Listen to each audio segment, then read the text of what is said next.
so many small business owners get stuck in this cycle of like, all right, I have this idea, I want to build it. They start trying to build it, and then all of a sudden they're working so hard, they're working harder than they've ever worked before, and they get to this point of like, all right, I'm working really hard and this traction feels really, really slow. My first question is always, what strategy are you following? What framework are you chasing? Because if something isn't working, truly in like 3 to 6 months, you can see if your output is actually getting you what you're looking for, getting the results of what you're looking for. And if you're doing something for 3 to 6 months, whether it's on social media or you're reaching out, you're pitching people, like if you were going to the gym for 3 to 6 months and you saw no results, what would you do? You would look back at like, all right, what am I doing?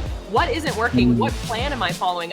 A lot of times business owners think that they need to sell their product, like selling the features, the technology of it, how it's made, it's small batch, it's handmade, it's all of these things, which are important to some people.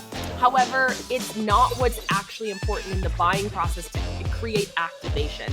You're not selling the mattress, you're selling the good night's sleep. You're selling that you're gonna wake up and your back isn't gonna hurt. You're gonna wake up, you're gonna be rejuvenated, you're gonna feel good all day long. Nobody cares how many springs are in that mattress. But if you struggle with storytelling, my question for you is to ask your customers, like get in front of your consumers saying, how do you feel when you use this? Like, what is why did you purchase this over something else? And that is a really great way to start, get the story that your ride or die customers are already feeling and that you've already created naturally. Or just asking people those questions is going to bring a story to the forefront. How do you feel when you use our products? Why did you purchase from us over other people? And you'll start to see themes in what people are saying. Too many people and brands think that your marketing has to just be, let me just talk at you. Let me have this as a one-way street. I want to tell you about my products that we have and call it good. But your marketing actually has to be a two-way street in order to build connection. So when we talk about this connection, a lot of times it's having a spokesperson for the brand, whether that be the founder or a social media person, just for people to have a face and a person to really connect to and have that person be somebody that is just sharing more values of the brand. What is actually going to attract them is going to be talking about your purpose, talking about your value, again, showing how it's going to change their life, what it's going to add to them. Putting more eyes to marketing that's not converting is not actually going to make it convert higher. It's just going to cost you money and make you frustrated. We have to change that narrative that rest is weak and that it's a dirty word and that it's unproductive, because rest makes us come back on a Monday morning stronger, more productive, and getting more done.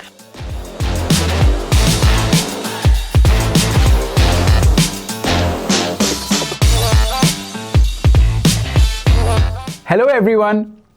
Welcome back to another episode of Let's Unpack. I'm your host Anubhav, and today I'm super happy to welcome Madison Paige. Madison is a business growth specialist, host of the top-rated small business growth podcast, TEDx speaker, and one of the most trusted voices when it comes to building an online community.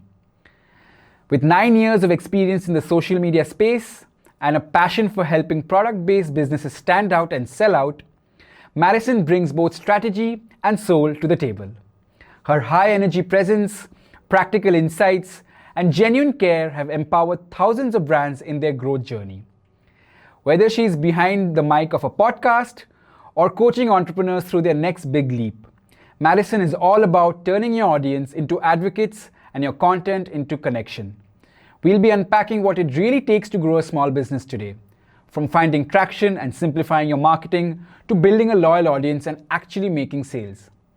I'm thrilled to have you on Let's Unpack, Madison. Welcome to the show. Hello. Thanks for having me. So happy to have you here. Have so many questions for you, and thanks for giving us your time. I know you have quite a busy schedule. I've followed your journey over the past few weeks since we first spoke. You have a wonderful presence online, and I think you're doing really good work, and really can't wait to get into it all. Thank you so much. I can't wait. Let's do it. Yeah. So to start with, can you tell me how exactly you really got into this space? What were those initial years like? And what about helping out small businesses really struck a chord with you? Yeah, absolutely. I was always kind of like the entrepreneurial kid. I have found at least a dozen businesses that I had before like 17, 18 years old. Lemonade stands, dog walking. I was making slideshows at weddings. I was just always an entrepreneurial kid. My family was very entrepreneurial. My uncles, my grandparents, my parents. And at 12 years old, my parents actually partnered in to an adventure resort, which was whitewater rafting, ziplining, paintballing, cabins, camping. It was like my paradise, and it solidified my love for businesses because I got to be behind the scenes and help them grow. Oh my gosh, I was answering reservation phone calls at 14. I was basically running the company as the operations manager at 17 years old. I was fully in it. And I went to college for business management and marketing. My plan was to kind of run that company forever.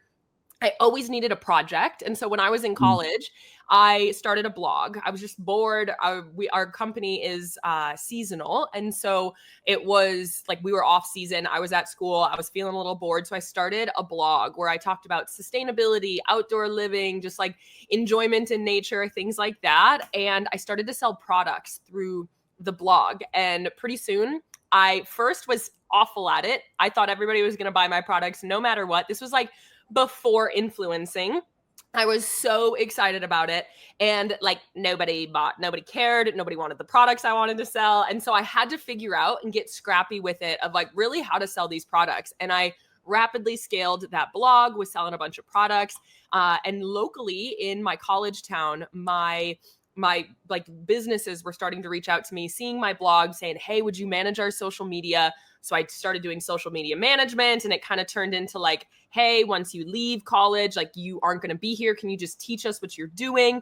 And so I started to actually come up with like a framework, a structure, a blueprint of what I was actually doing, just kind of innately through everything that I had learned and developed. And I started teaching. And so I first started teaching social media management, and now it's full on business consulting where I've worked with global brands all over the place, and it's just kind of built itself from there.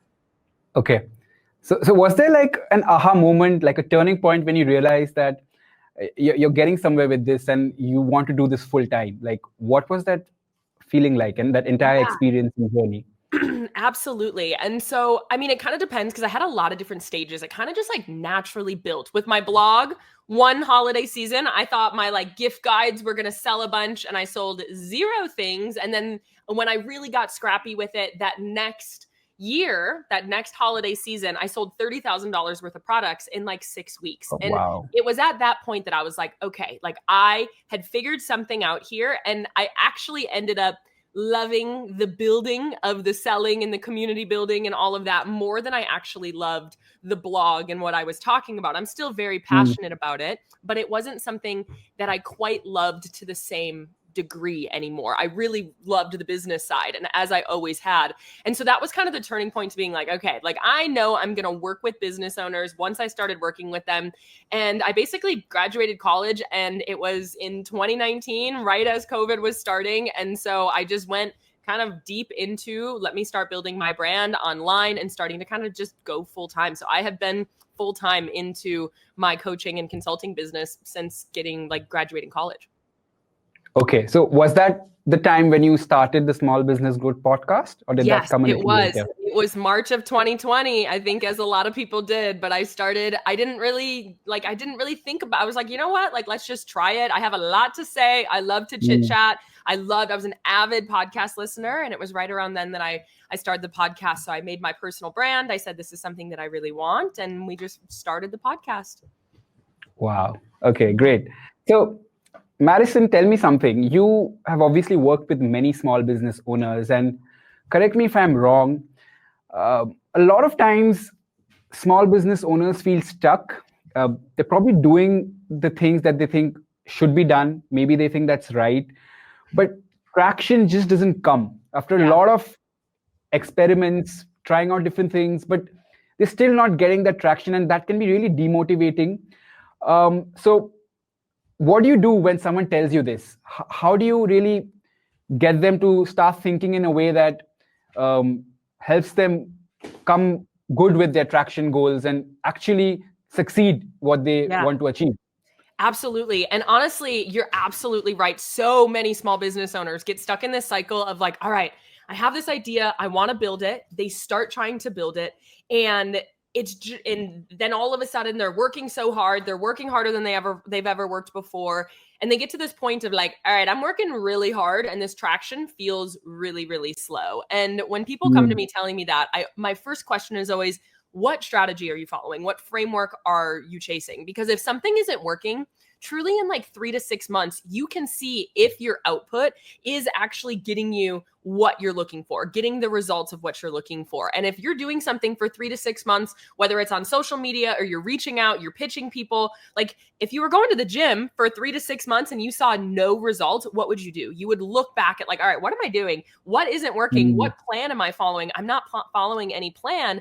And so my question is always, what strategy are you following? How long have you been doing that? And what results have we tangibly seen in the last 3 to 6 months? And if that result is really slow, because some people just think it's going to be this overnight, it's going to blow up. And like, I'm like, no, you're actually seeing on par growth. Or some people really are putting output out and they're getting growth. They're getting that momentum. But we sometimes as business owners and ambitious people don't see the level of growth that we're seeing as kind of just like worthy of something. So we kind of look at that. What is the growth you're actually seeing? What is the strategy that you're following? And a lot of times we make changes to the overall strategy. So whether that's looking at your marketing, whether that's looking at how you're pitching to people to try to get into wholesale opportunities, but nothing changes if nothing changes. And so we really start with identifying what changes can we make to make it better, refinement, tweaks, things like that. I think it's really important to analyze what you've done. Like that's an important thread, because how long can you just try the same thing without success, right? Like you need to adjust your plans, adapt. I think that's very important. I completely agree with you there. Yes. And sometimes you're probably making a few sales here and there, but it's maybe not consistent. So like, what do you tell them then? So then they probably have found product market fit, but it's not consistent. So then how do you talk to them? Yeah, a lot of consistency is what a lot of people are really looking for, because as business owners, we're jumping around all the time. Sometimes you make $1,000, sometimes you're making 20, sometimes you're making 5,000. And the goal is to make those ebbs and flows a little bit more steady. And in my experience and what I teach is the focus really is on building community, because if you build a community and you build people that are really excited about your brand, what you're building is people that are coming back time and time again. They're people that want to rave about your business. They're people that are really excited to like tell their friends, tell their family. They want to post about you on social.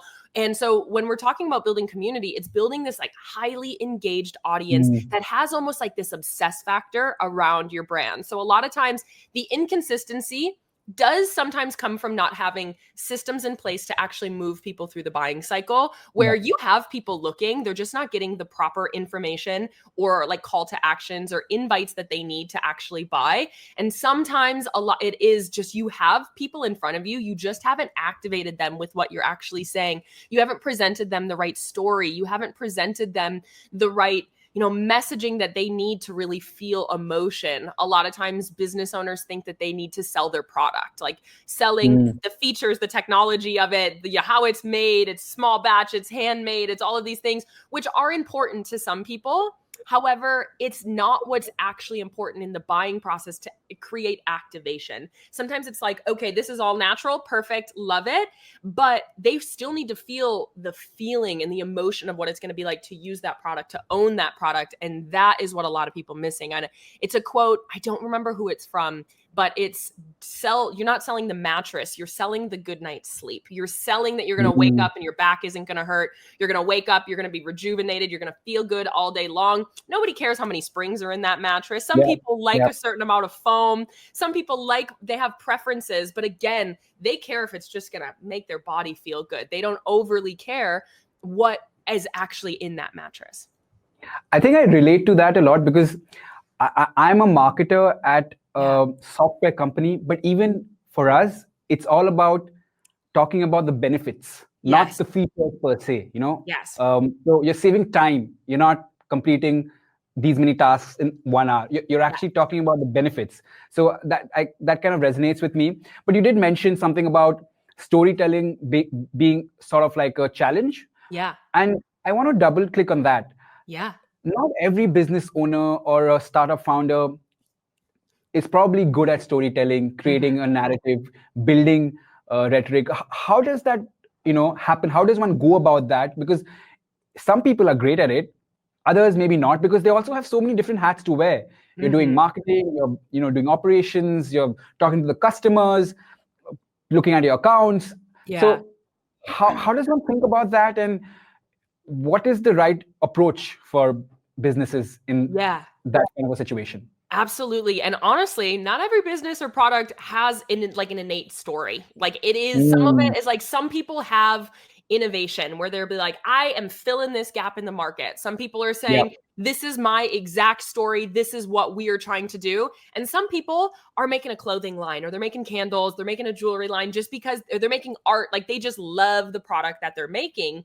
And my answer to that, they're like, oh, my business doesn't have a story, is we have to, at the bare bones, create one.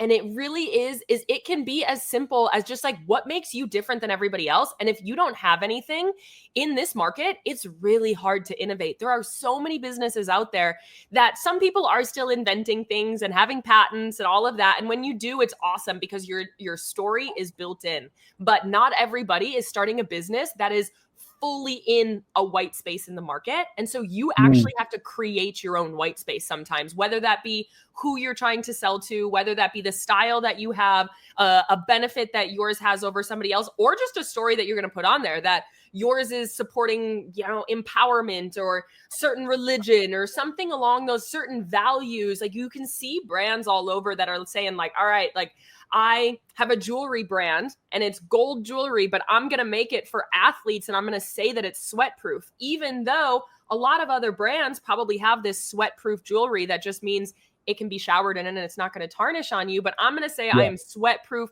gold jewelry for athletes. That was them saying, I want to have a jewelry brand, but I'm going to make it its own thing. I'm going to make it sweat proof for athletes to allow for people to connect to that a lot easier. And so for the first kind of half of that question is, if you don't have a story, we do have to create one in some senses. And some of it is going to be really easy. Some of it is going to be kind of innate. Some of it is going to be, for some, it's going to feel like, Maddie, this feels a little silly. Like I'm making jewelry. Is this really a big thing? But in order for you to create a community, you absolutely need to tell people who you're creating it for and having a certain benefit for them. As for being a business owner and wearing all of the hats, you're absolutely right. It is really hard to bounce from like analyzing your numbers to trying to create an Instagram post. Like it is, our brains aren't wired for that. I do recommend doing things on different days. I think that's a really big, so like having a day that's all about analysis, having a day that's all about creativity, having a day that's all about, working in the business and identifying some gaps within the actual operations of things, kind of keeping our brains in a similar bucket. But if you struggle with storytelling, my question for you is to ask your customers, like get in front of your consumers saying, how do you feel when you use this? Like, what is why did you purchase this over something else? And that is a really great way to start, like get the story that your ride or die customers are already feeling and that you've already created naturally. Or just asking people those questions is going to bring a story to the forefront. How do you feel when you use our products? Why did you purchase from us over other people? And you'll start to see themes in what people are saying. And if you're already naturally doing it, lean into that theme. And I think a lot of times we try to get more creative than we overly have to be. It doesn't have to be this like woo-woo, really high level. Like people just want clarity. Like I said, it can be like gold jewelry for athletes. It can be candles for dogs, like dog homes that have dogs in them. Like it can just be something that's like, okay, I'm making this very general product. Who is it for? What's the different style of the brand? Or what is a benefit that this product does have that might be that we can just position it in a space that isn't being served right now? Yep. Thanks for sharing that. That was quite detailed and a lot to think about there for our audience. Now let's take it one step ahead. Okay, we have the story, we have our narrative, but of course, like you spoke about, building the community. Now, how does one do that? It sounds okay, you have Instagram, you have TikTok, we just start something there and go about it. But it's not easy. I know I have tried doing it before. I've seen others do it. I have colleagues, friends doing it. It takes a lot of effort.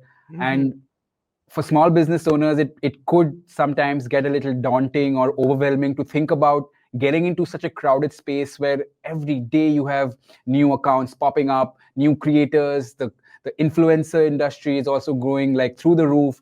So Crazy. how do you really build a community? How do you understand where to build that community? There are so many questions popping around. Is it on Discord, Instagram, Yeah. Facebook, or are you on all the platforms together? So these are the kind of questions I've been, thinking Yeah. about. So what do you have to share on that note? Yeah. And community it feels a little arbitrary. You're like, what does this really Mm, mean? How do we build community online? But if we look at the age that we're in, people are connecting with people through social media, through online channel. I have many friends that I stay in touch with on a weekly basis that I have never met in real life. It's because I've met them online and we had similar values and we started reaching out to each other.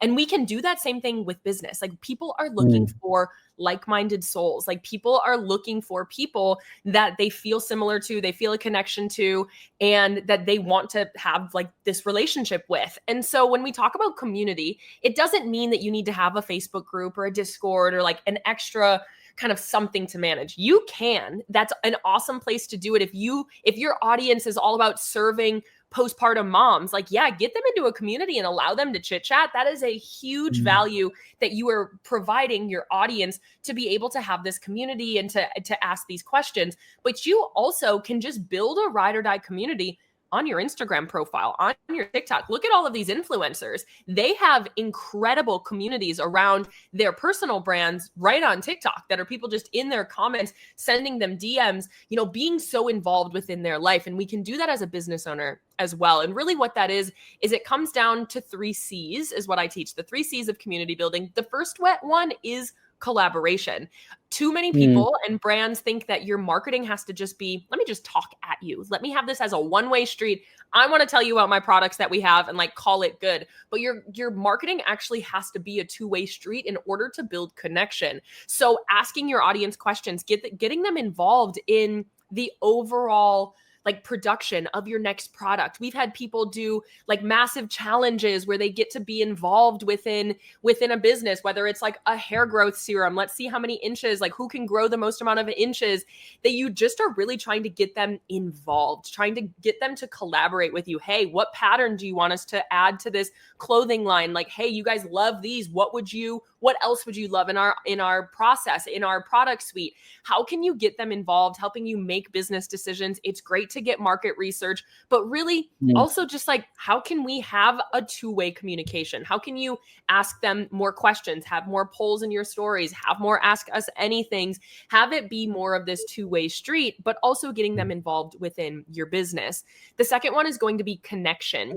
We are okay. seeing across the industry that people are craving, and they're basically they're voting with their dollars. They are saying, I love the values that your brand has. I feel similar to the value that your brand has. Now, I'm not saying to go out there and be political as a business. I don't think that is for everybody a good idea, but you can say, I'm all about supporting postpartum moms. I'm all about the empowerment of things, talking about certain topics that are going to really call in your right community member. Is like, what are we talking about here? You're talking about other things within life that we can really bring forward. So when we talk about this connection, a lot of times it's having a spokesperson for the brand, whether that be the founder or a social media person, just for people to have a face and a person to really connect to, and have that person be somebody that is just sharing more values of the brand. We see this all over the place with Coco Kind, with Set Active, with Odd Muse. Like all of these people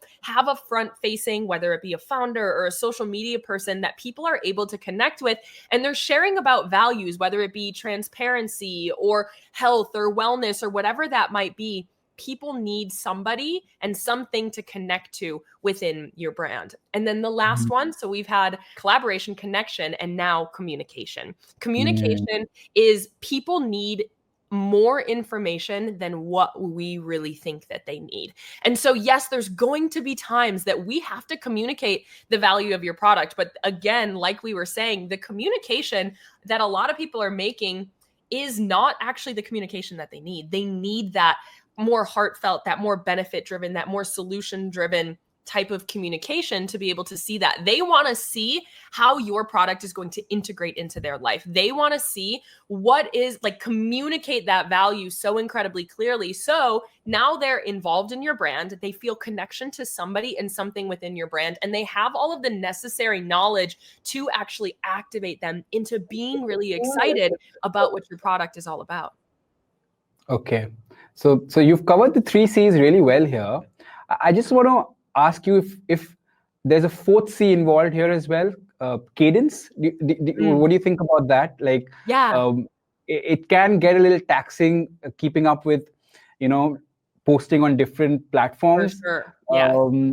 So what do you think is like a minimum cadence that one should follow, so that they're active but they don't have the pressure to publish every day? Is everyday posting important? Yeah. I mean, it's just like, we can kind of relate it back to going to the gym again, is like, you don't need to go to the gym 3 times a day to see results. You don't need to go to the gym, 5 times a day to see results, but it depends on your goal. Like right now, if you're in this major growth phase, you're really trying to get this major brand awareness, you might want to post 4 or 5 times a day. But if you are nurturing a community, you can post 3 times a week. Like, it just has to be quality. This is where it comes back to strategy. I think a lot of people feel like they need to post 7 days a week or 10 times a week, multiple times, is because their posts aren't actually getting traction. Their posts aren't actually being efficient or effective when they are pressing that post button. But some of my clients post 3 times a week, and it's taking them less than 15, 20 minutes to make a post. Of course, depending, sometimes a video can take a little bit longer, but 15, 20 minutes to write the caption, put the media on it, put the audio, put it all together, make sure it's all kind of cohesive. And it actually performs much better than if you were posting 7 mediocre posts throughout that week. So you're totally right. The cadence does matter, but what matters more than anything really is the quality and the actual effectiveness of the posts that you're putting out there. Now, if you can make one post and every single time it gains you 500 followers or 100 followers or 10 followers, that post is being effective at the end of the day. When you're pressing post, something is happening. For me, my clients really leverage Instagram stories because it's much more raw and in the moment. It's much easier to talk about. It's much easier to have this kind of 2-way communication with people and have that more of a community. I say that the Instagram stories really are the home of your community. So you should always know what your focus is right now in business. Is it growth? Is it building your community? Or is it selling? Do you have a promotion going on? Are you trying to push a certain product? Whatever that might be. And your cadence kind of changes based on what your overall goal is. If you're just trying to nurture your community right now, posting a couple days a week, but on your stories being a little bit more active and having more questions being asked, it kind of your schedule can swing based on what your focus is right now. Yep. That makes sense. Yeah. Okay. So I do want to know, so you have spoken to quite a few prospects and people who are your clients now in your initial consultation calls. So what sort of themes or common mistakes do you see them make while they're trying to actually grow their audience? Yeah. To be totally transparent is a very hard thing to do at this point. Everybody's praying for a new platform that has really great organic growth, but it isn't something that is impossible by any means. I have clients that have videos that perform really, really well. Some of the themes that I see is creating content for people that aren't actually your community. So you might be, if you're an artist, you're creating content for other artists, or if you're a small business owner, you're saying, a day in my life as a small business owner, which that is only going to attract other small business owners. And it's not actually going to go to your current community. Another thing is that a post talking about your product and how great your product is probably is not going to get incredible traction, again, unless it's filling a gap in the market. So your growth content looks different than your selling content, because there's enough people on social media paying for ads. We see too many ads. Influencers have ads now. There's ads everywhere. What is going to actually attract somebody is going to be different content than saying, hey, look at my product. Look at how cute it is. You should follow me and go and buy it. what is actually going to attract them is going to be talking about your purpose, talking about your value, again, showing how it's going to change their life, what it's going to add to them. But it's more of that like value driven content. It's more, sometimes it's content that has nothing to do with your product. It just has to do with your brand message that you're sharing. So, I had a client this week she sells really big like stuffed cookies, and we were creating kind of a growth plan for her to get out. And it really was like, send this to a friend that you want to have a cookies and milk picnic with this summer, where it's like, you really are saying, we want to have like this style of community. This is the value of our brand. This is what we do. You have a really cute little visual with it. And this is like what we sell. So then people see it and they're like, what is this company? Let me look at it. They see her cookies and they're like, wow, this is really cool. Or it can be something that's like POV, you find a brand that sells jewelry perfect for athletes because it doesn't turn your neck green anymore. And all of a sudden you're like, oh, that's something I need. Again, it's talking to that value behind the brand, the benefit that your product is sharing, or building kind of just like, this is what my community is all about. Like I have a lot of non-toxic or, natural skincare companies, and people are talking about, where are my moms that are wanting to do better in their household and have a cleaner ingredients available for their kids. Like you've made it to the right place. So it's not as much of saying, look at my skincare, you need it. Or like, this is my skincare, because that is content that's on the selling side of the content. Like people don't really care about that yet. They just want to know, who are they supporting and what are they really about? So that growth content is a lot more value and purpose driven rather than sales first, because we have to move people through this cycle. Otherwise you're like the sharky salesperson that's like running after you at the car dealership to try to sell you something. And you're like, wait, no, I'm just browsing. I'm just checking it out. I want to see if this is something that I'm looking for. Okay, great. Moving on, Madison, I really want to touch on something that, is close to my heart. I'm an organic growth marketer. Yeah. So all my initiatives are organic. I'm not paying for any of the articles that we write or the videos that we make. But at the same time, we do also have a digital marketing team, a dedicated team that works on, paid campaigns, paid ads. And similarly, I see a lot of small businesses on Instagram running paid ads, even on Google for that matter. So what do you think about striking a balance between focusing on organic growth versus, paid ads? Does it really depend on the product? Does it depend on the budgets? How should small businesses think about striking that balance? Because eventually I think both are critical, but perhaps there is a different time for each. Or what do you think about this? So I'm all about having a balance of the two. I think ads are great, but what we have to do is we do have to start with organic marketing, because your organic marketing, if it's not converting organically with the eyes that it's seeing, at least at a certain kind of percentage, putting more eyes onto it is not going to help anything more, because a lot of times it's not actually a visibility issue, at least to start, when we're getting to that consistency kind of point. If you're not making consistent sales, it's not to say that you can't do ads yet, but it's just saying we need to make sure that things are converting naturally with the people that are seeing it, because putting more eyes to marketing that's not converting is not actually going to make it convert higher. It's just going to cost you money and make you frustrated. And so we do want to first start with organic marketing, making sure that you have that story, making sure that you have the value kind of proposition out there for people, making sure that when people come to you, they're seeing a marketing that is actually compelling. I saw an ad last week for a beverage company, and it was all about like, the ad was really great. It was really interesting. I don't really drink alcohol much. I just doesn't like sit well in my body, but I'm looking for like a fun beverage when I go out that's not just drinking water. And so it was something like that. It was like for the sober curious or something along those lines. And I clicked on it, and I looked at their profile, and their bio was completely empty. They had 3 posts that told me nothing about their product. I couldn't even see their product. It was just like random. It was like a party that it must have been the launch party that they were throwing. And I immediately exited, and I didn't follow them. I don't even know the name of the brand. It didn't connect with me because they didn't even focus on making sure that I could learn more information. I went to the website that the ad linked to, and it was like, put your name in onto a wait list. I'm like, I don't want to join a wait list yet. I have no idea what this product is even about, because I went to find it and I couldn't. And so I left and they lost me, even though it was something I was interested in.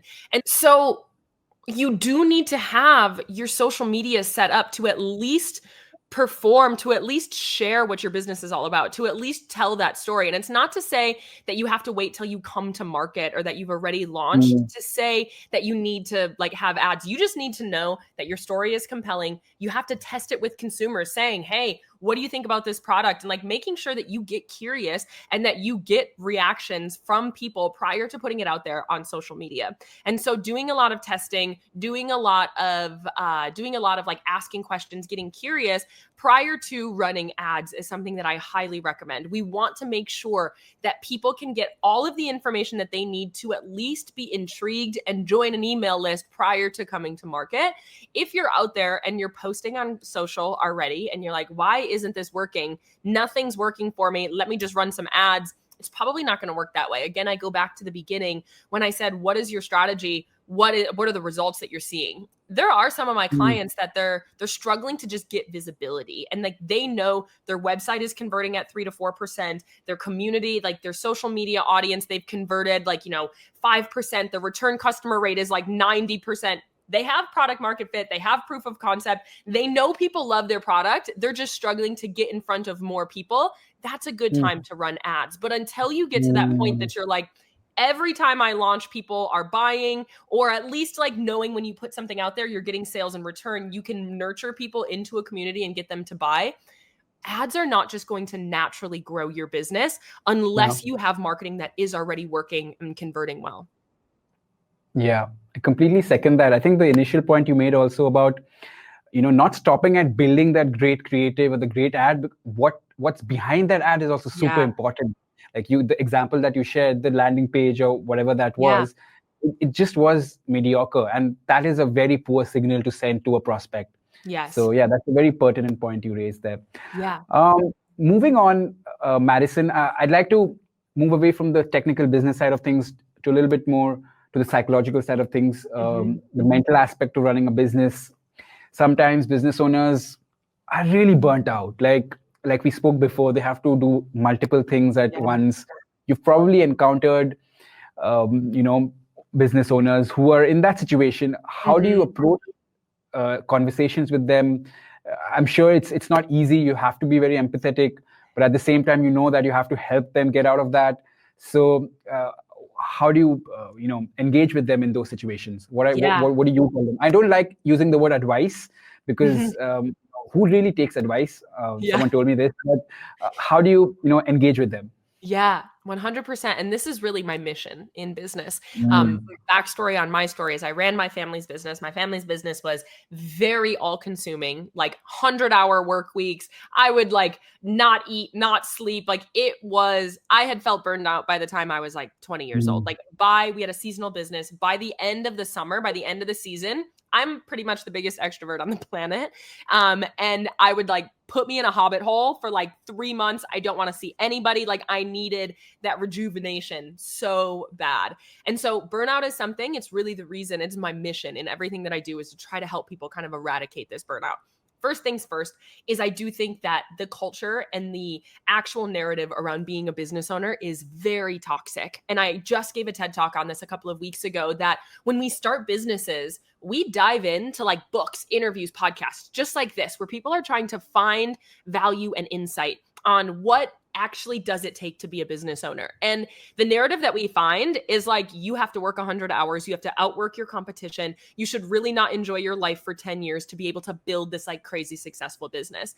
And while you have to work hard and it does take time, we have to change that narrative that rest is weak and that it's a dirty word and that it's unproductive, because rest makes us come back on a Monday morning stronger, more productive, and getting more done. How many times have we had this thing that really should only take us 2 hours to do, but because you're feeling drained and you're burnt out, you don't really want to do it, it ends up taking you 6 hours. But if you just took a break, went for a walk, did something that refuels you a little bit, come back, you probably could knock it out in an hour or 2 hours like you should. Rest is productive. Rest is something that people need to change the narrative around this. Is like, first things first, when people see the business and the narrative that they have, I hear it all the time. Like, it's not like rest isn't a thing as a business owner. You just gave up your 9 to 5 to work 24/7 for yourself. We're like, yes, it is hard work. Yes, I'm never going to say that it's something that is not going to take a lot of time, energy, and effort, but we have to be able to understand that rest is productive. It is a business growth strategy, because if you're coming at your business burnt out, unfulfilled, and feeling like it's a chore, your actions are going to also reflect that. So if that means that you have to take, an evening off, or all of your evenings off, or, a weekend off a month, whatever that is, whatever the cadence is that you can do right now, understanding that that time away is actually bringing you back to be a better business owner. The next thing is really looking at your business as, like, I think as business owners, because we're sitting at home, you can work all day long. My office is in the middle, like in different areas in my home. And so it can be easy to be like, oh, on a Saturday, let me just pull this thing up. And sometimes we do have to set really strong boundaries with ourselves. Even my fiance will come home and I'm still like click-clacking away. He's telling me about his day. I'm not absorbing a single word that he's saying. He's just chit-chatting with me. And at those moments, it's like, we can put our laptops down, actually have a conversation. And just because it's a Saturday doesn't mean that you have to, in your home, doesn't mean that you have to be doing something for business. So a lot of it, not to say burnout is a mindset shift by any means, but I do think that there is a perspective change there that has to happen, that we have to realize that rest actually is productive. And that in order to do that, we have to set boundaries with ourselves. These 3 kind of pillars to prevent burnout in my mind are, yes, this like lifestyle perspective change. You have to have things outside of your business that fulfill you, because if your business is everything and you lose it, or, it doesn't perform as well, all of a sudden that's a personal attack. But business is going to ebb and flow. You have to be able to look at your business as like this project you're forever working on, because you have all these other things. You have a fulfilling life, you have hobbies, you have routines, you have a family, you have friendships, other things outside of business. You also have to look at it from a time management perspective. Is if you only have so many hours in a day, and we're trying to get all of these things in, people are like, Maddie, I don't have enough hours in the day to go ride a bike. Like, I realize that we have to really optimize the amount of time that we are working. Like, if you are saying you're working 9 to 7 p.m., we need to make sure those hours are optimized and effective. 30%, CEOs say that they waste, like in a study, they waste 30% of their time just trying to figure out what they're doing next. And so if we can be better with understanding what are our priorities for today, what are we actually accomplishing, what are the things on our list, and what are the actual next things that we have to do, it allows us to not sit down and poke around a little bit, be like, what is this? What is that? How are we, what are we doing next? You'll start looking at numbers, and then you're just like reading your emails, and you're wasting a lot of time that could be very directed and focused. And so this time management side of things, again, a lot of people are doing efforts that aren't actually effective. So a lot of it is quality of time, like quality of, if you're making that Instagram post, we want to make sure you have a strategy behind it that is actually working, so we can make sure we're being effective. So trying to find different strategies and tips and tricks to improve your overall productivity, big one. And then last but not least is your strategy. If your strategy is something that is either inefficient or it's built off of grit, that you just have to post 10 times a week in order to keep that cadence up, in order to keep the amount of sales coming, you have to be so front focused. You have to constantly be getting new customers in because you can't retain any customers. You're going to burn out, because if you build a strategy based on grit, you're going to constantly need grit to keep it up. You're going to need to increase the amount of posts that you make, increase the amount of people you get in front of, increase the amount of ad spend that you have. So we have to look at your strategy as a space of community focus, which increases your customer lifetime value, increases customer retention rate, increases referral rates. It allows for your business to have this natural snowball momentum that you're keeping and retaining customers. They're telling other people about you and sharing about you. That growth happens a little bit more naturally, as opposed to you constantly needing to get new customers in. our focus really is on building this community and having really great customer experience, having really great consumer behavior, like consumers coming back that are really obsessed with your brand. And so we want to look at burnout as first things first is realizing that rest is not a luxury. It is a business growth strategy. The second one is understanding that if we are going to try to have these hobbies and these routines and these relationships, we have to manage our time really, really well. We have to, if we're trying to do all of these things, you're trying to have a workout routine, you're trying to have a healthy family, and you're trying to have this business that's, thriving and really, really growing, you have to know how to manage your time well and be very disciplined with it. We don't always feel motivated to do things, but we have to be disciplined with what we're doing. Because even on the days that I wake up and I'm like, oh, I don't really feel like working today, like I know that I have to do my non-negotiables. And I know I have to do these things because it'll allow me to take the weekend off. It'll allow me to be like, no, I can fully disconnect and then rejuvenate when that time comes. But I have to get some things done. And then last but not least is looking at your strategy as a point of like, it is what you need sustainable principles within your strategy in order to make it really sustainable for you. Thanks for summarizing that, Madison. I just want to, touch upon the first pillar that you spoke about, how rest is very important. My thoughts on this are, I think this toxic culture that we have let fester all around the world is also because of the kind of content that we consume. Yeah. So I think unless that changes, it's very hard to think differently about this. I think hustle culture all around the world is worshipped, and people want to do that because they think that's how every successful person is successful. But I don't really think it works like that. Like you said, you need to reset. You need to, get away from all of that and spend time with family, do your own things. And that's super important. And that's why I want to ask you, what is the kind of content that you consume to, get more knowledge, upskill yourself? Because it's important, I guess. Even I try to, I don't, do it very consistently, but I do try to listen to some business podcasts or read an article here or there. Are there some suggestions that you have for our listeners? Yeah, 100%. And it really is the stuff you consume, the books, the interviews, the podcasts. And I see it every single day, even on content on social media. It's just people almost glamorizing it to this extent. And it's why I started my podcast. It's why I do everything, is because I want people that are first trying to find this narrative or first trying to find, what's normal, what they need to do to have this more balance-based approach. And I want to say work-life balance, like you're never going to get a 50% balance of all of it. Like it's not going to happen. It's not, some weeks you're going to need more time in your business. Some weeks you're going to need more time in your life. So understanding it's much more of a harmony than it is a balance. And I hear a lot of people say this, and even I've found evidence I was listening to a podcast with Emma Grede, who I love. She's like the business brain behind a lot of the Kardashian brands and a lot of celebrity influencer brands. And she is brilliant. And she said this in a recent podcast, and she says it a lot, like work-life balance doesn't exist, which if you don't listen to the fine print of what she's saying, you're like, oh, I just have to work all day long.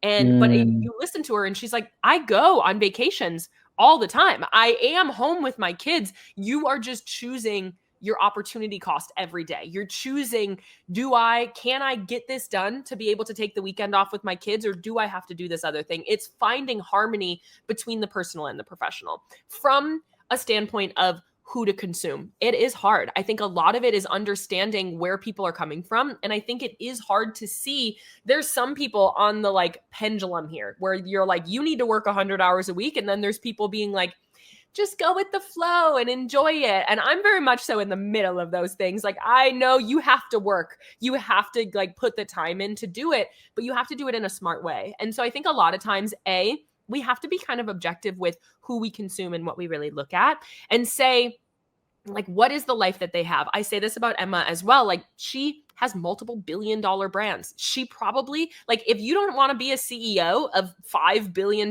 brands like she is, like, she does have a lot on her plate. We have to understand that. She also has a lot of support. She also has a massive team. She was like, I'm recording this podcast and there are 15 people sitting outside to help me drive, to help me organize my schedule. Like, all of these people have a team, but understanding, depending on your goals, your your reality might look different. She said in that podcast as well. If you want to have a $250,000 brand and like, have a fulfilling life and be able to have some balance, that is possible. But if you want to be, in the top, 100 businesses in your industry, or the top 5 businesses in your industry, it is going to take a different level of work. It is going to take a different level of dedication. So I do think really looking at what people are saying and thinking about the fine print of them is really important.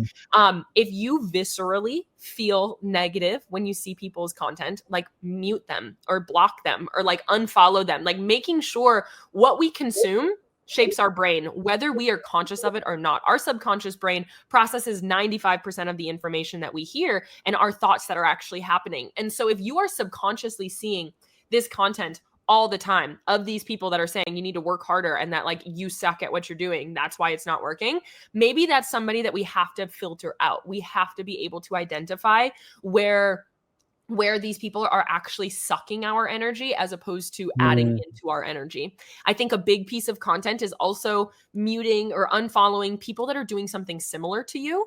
I am very tunnel vision in my business within my niche. I have times, maybe once every 6 months, that I go and I poke around at what other people are doing within my industry, but I don't frankly want to see what they're doing because I want to make sure that I am creating out of my own brain as opposed to what all of these other people are doing. So we do have to be very conscious on that content that we're consuming. I have put down many a books because I've started reading it and I'm like, not for me, not like, this is not a message that I want to put into my body. I don't receive that message. That is not a message that I stand by. And so finding people that you really relate to and that you feel like are creating more of this balance-based approach. And honestly, I've been seeing a lot more of it because I think a lot of people did this major hustle culture. They built the crazy business and then they went to the total other end of this spectrum and they were like, all right, I'm done. I'm out. I'm going to take, a sabbatical. They had to go completely out. We'll see what happens. And now everybody's trying to find kind of this like middle ground, this kind of messy middle of how do we find this harmony between everything. And so I do think there will be more of it moving forward. It's something that I've definitely been seeing, but we have to read the fine print, understand that some of these people, they're saying what they know, they're saying what they live, and there might be better for them out there. Like they might not actually be living. A lot of CEOs that I've talked to, a lot of founders that might have a $5 million brand are burnt out and unfulfilled behind the scenes. So just because they're on this podcast, just because they're like glorifying how wonderful their life is and like, yes, we have this successful business, you don't know how they feel when they lay in bed at night and they're like, holy cow, like I can't wait. They're probably not even laying in bed with their eyes open because they're falling asleep immediately. Like the things that are like haunting them in their brain. So understanding everybody is going through their own piece of it. Everybody has a different perspective of it.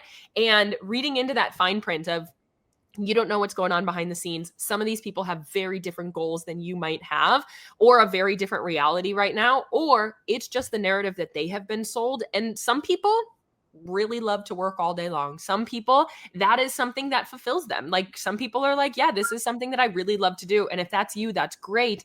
You don't need to take this balance if it's not something, but I worry that if you ever lose it, all of a sudden, like it'll all come crashing down and you have nothing left over after.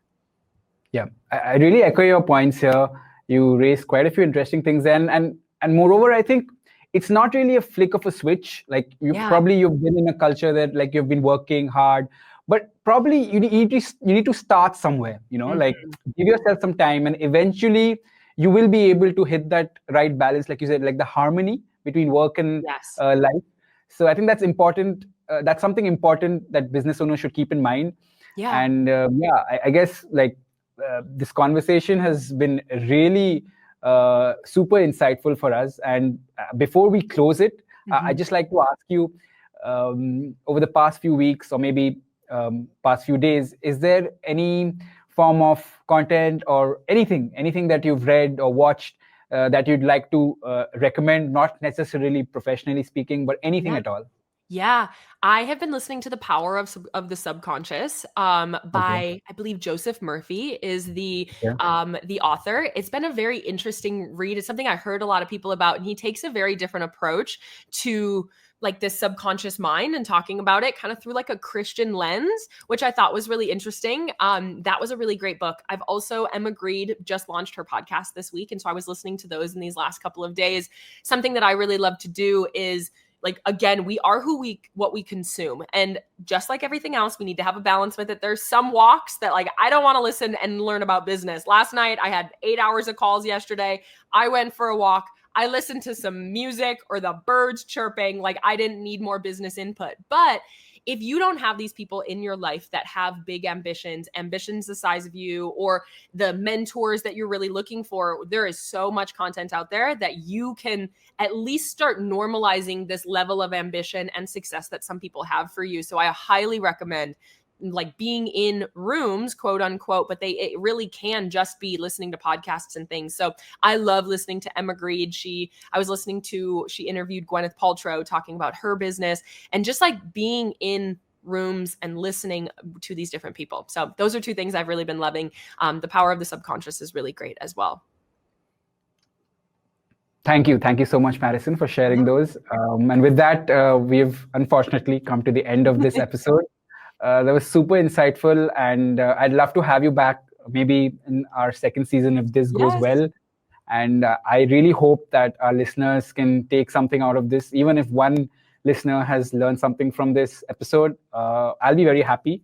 And we'll keep in touch, Madison, and I'll let you know, if there are any other developments, and we'll get back in touch. Awesome. So thank you so much for having me. Yeah. Have a good day.